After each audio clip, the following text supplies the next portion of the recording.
a venture to the rugged east slope of Mauna Loa's Puna district on the Big Island to explore with artists Raymond Pelton, Stephen Lange, and Avi Kirietv the recently untapped world of fluid lava sculpture. A risky pursuit, and in a highly experimental phase of development, the use of hot molten lava as a medium for creative art currently attracts a rare breed of artist and adventurer. This is an extremely harsh environment, and you start getting out into it because of maybe a tremendous curiosity and a tremendous desire to do something that unusual. But it grows on you, and you find yourself becoming passionate about the situation, the environment, the materials.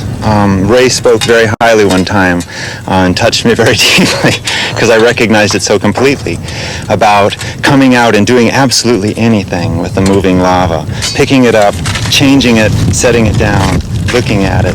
And he felt like it was really, it's a time to really feel that you've had an interaction with the earth. It's an interaction with the earth. And you can become as passionate about that as somebody doing bonsai or somebody doing painting or any other form of art. This seems to me to be even more engaging. It's not a passive relationship that you have out here. It's got to be a very active one. And the passion grows. You just get more and more caught up in it. Every time we go out to the lava, there's always the unexpected. Trees falling or a flow heading at you real fast and having to dodge out of the way with the equipment. But it's our interaction with this that makes it sort of more than just art. It's sort of a dance, it's all motion every time we go. Slow cooling of the lava is the most important thing. If it doesn't cool very slow, it's like glass, it just fractures. It has fracture lines all through it and it's useless. So as you can see all around in the lava field, it's all cracked because of the fast cooling. If you cool them too fast, you lose them. You could have it in 20 minutes, but if you take 24, you have a better chance of having a whole piece. This material in here is perlite. It's expanded lava. Even though it's white, it's very light and it acts as an insulation and a cushion for these pieces while they're cooling. The wooden box is literally an oven because the whole inside is lined with refractory material. A lot of this is such a learning process. We just have to learn from our mistakes as we go.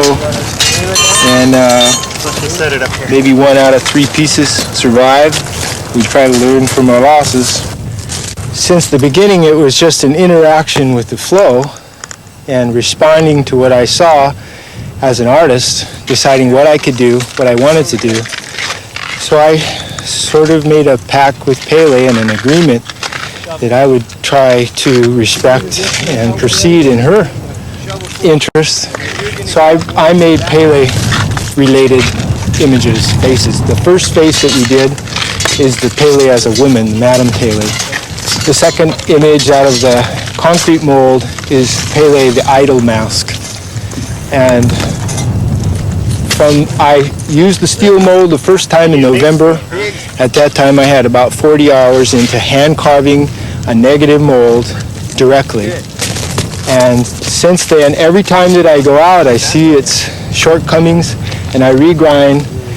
I've been out maybe a dozen times with it, and I have about 200 hours in that negative grinding now.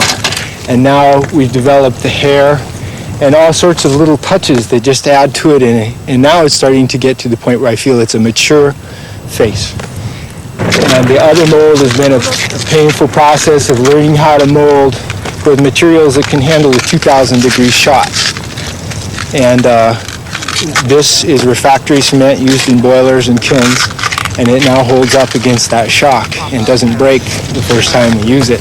So developing the technology for a sound piece of lava product in the end is one of my goals. And then achieving the power in the images.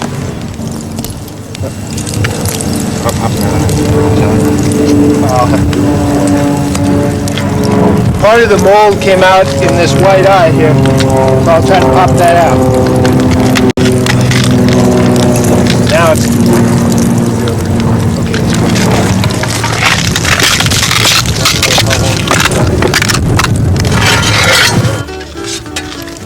Israeli-born Avi Kirietv quickly adopted the Hawaiian tradition of appeasing the volcanic goddess Pele before attempting a new sculpture with the molten lava. With the assistance of friends, Avi directs the transferring of material into his plaster molds, where the external layers will then take solid form as the hot lava cools down. Okay, first the big one. Watch the shovel. Go ahead, stick it in. First the big one. Go ahead. Go ahead, bring some more. Okay. One more over here. Okay, let's fill the other one. Fill the other one already. Go ahead, fill the other one on the head. Okay, one more over here. Okay. One more over the big one. Okay, kick it. The big one, yeah. Yeah, and one more over the head. On the head. Yeah, on the head and on the big one. Okay, now I have to flip it. Lange. Yeah. Actually, one more over here, over the head. One more over here. Where? Yeah, over there. Now, take off. I need to take it off. Take it off, please. Give me another. Fill this up again. In here? Yeah. Where's my stick? Oh. Okay. No, man. Don't burn your hell out of you. Okay, that's good. Thank you.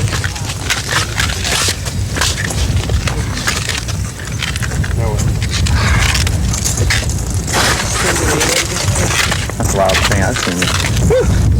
See how it smells.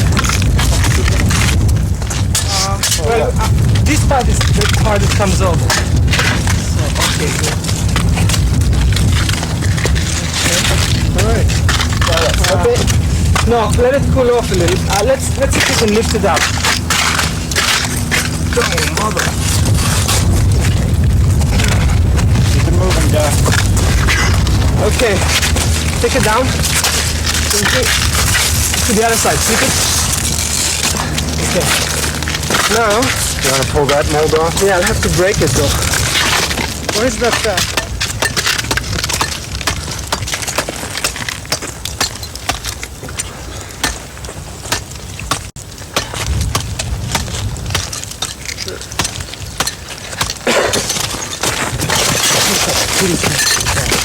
Yahoo!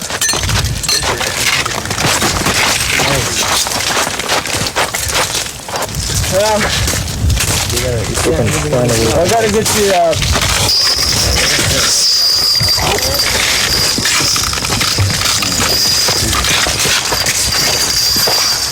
This is a four-headed fountain representing evolution somehow. This one here is supposed to be Cain. It's this Hebrew letter. This guy represents the modern day man. And right here is the Buddha with a Hawaiian head, bringing the connection back here to the volcano through the Hawaiians.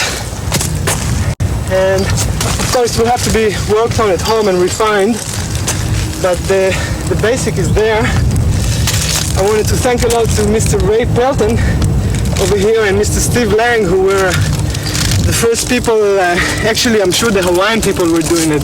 Nothing is new under the sun. And to people who turned me on onto this form of art, this part over here is going to be the hands. All the way here is going to be probably chipped off and filed down and filled in. The piece is red hot glowing inside, and technically this piece is sound, because if you've seen, I was treating the poking in with the stick, which adds carbon into the lava and the irons inside the lava turning into steel. This is a very simple process of turning iron into lava by adding into steel by adding carbon. Okay, and that's what down. in that simple way, I think this art product is really together. So then developing the images and building up every trip is just one little tiny step. And we learn from it. We go back, work all week in the studio to prepare for maybe a few hours out here again. So out here is a fraction of the actual time we spend in preparing for each trip.